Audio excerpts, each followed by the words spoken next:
So having a camera around all the time is like, we don't really see that anymore, I feel like. We're so used to it. I mean, we have that for 10 years every day, I think. I don't know, I feel like in the beginning, maybe when we just started Tokyo Tell TV and we had someone following us, it was a little weird, and you know, sometimes you would be a little careful. Oh, the camera is running, we can't say this or we can't do that. But like, I feel like really quick we got so used to it that we didn't even pay attention to that anymore, and that was the whole idea. I mean, because we didn't want to be any different. I think the fans know who we are and what we do, and so we are not afraid to show anything. We want to show the people you know, what's happening in our life in this moment. So for me it's the same thing. Like if I like an artist, I wanna get to know him, you know, or the band, or I wanna see what's going on. Who are these people? What is the band really about? What's the dynamic? And how's, yeah, exactly, like how's the energy within the band, you know, how do we interact with each other? And a lot of interviews and stuff you do and TV shows, you don't really get to know the person. You don't really know what's going on, and you don't know them that well. And you want to make it personal. That's why we don't script anything. That's why we have a camera guy we trust, and that's why, you know, it's our own show. Like, we don't have to be concerned that someone's making something stupid out of it. That's why you can be so relaxed, you know. You're always filming when I smoke or drink. That's always. Yeah. Very often Tokyo Tell TV episodes are created when the band approaches me with an idea for an episode.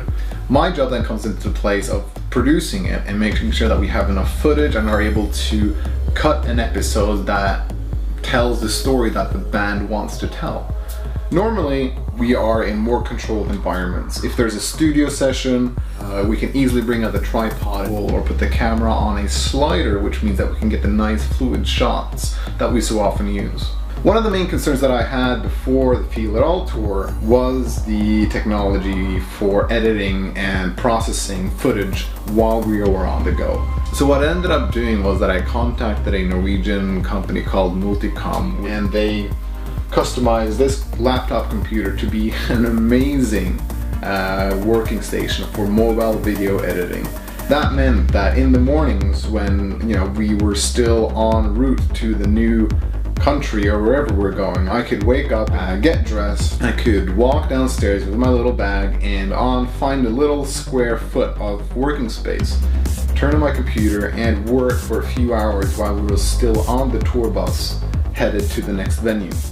One of the key elements to the production of Tokyo Tell TV is how we use color correction tools to maximize the footage that we get from our Canon 5D Mark II.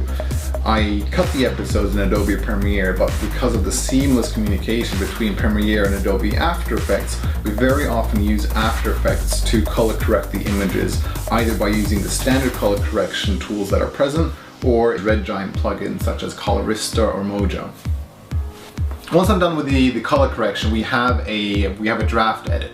The band will then come with their input on small adjustments that we want to do for the episode, and we would then finalize the episode by exporting it and uploading it.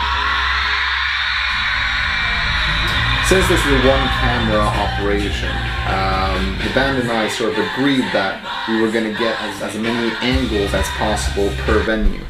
We all agreed that we wanted me to roam freely so that I could capture enough footage from the beautiful venues that we were in, get enough footage from the amazing crowds that they perform, and at the same time focus and really get the essence of the true live performance that they put on during the show.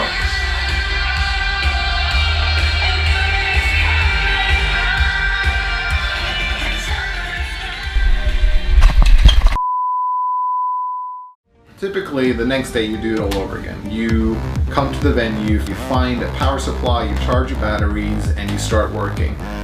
You take some time to do some editing and some cutting from the footage from the day before, and then you get ready for the next upcoming events. The arm and vest system that Glide Gear has developed is absolutely amazing. You simply put on this harness vest, you attach the arm, and then you put the stabilizer with your camera on top of that arm again. That means that the complete weight from the stabilizer and camera is distributed over your upper body, At the same time, we are full range of mobility with the camera arm, meaning that, you know, I could meet the band and track them effortlessly throughout the day and with perfectly smooth shots.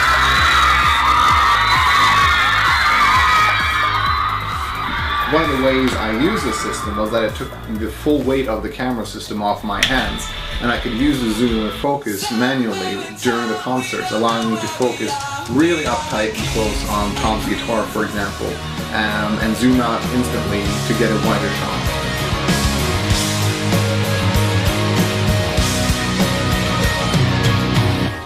Towards the end of the tour and the band began to get really comfortable with their set list, we sort of ventured out on a little side project which involved using GoPros for creative angles.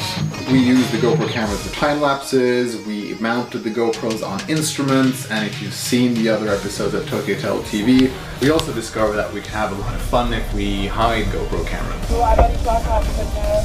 I've been working with Tokyo Hotel for a little bit more than a year now.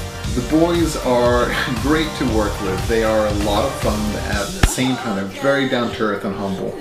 It's a lot of work, but at the end of the day we do make a, let's call it a product that both the band and I truly enjoy in communicating to their fans.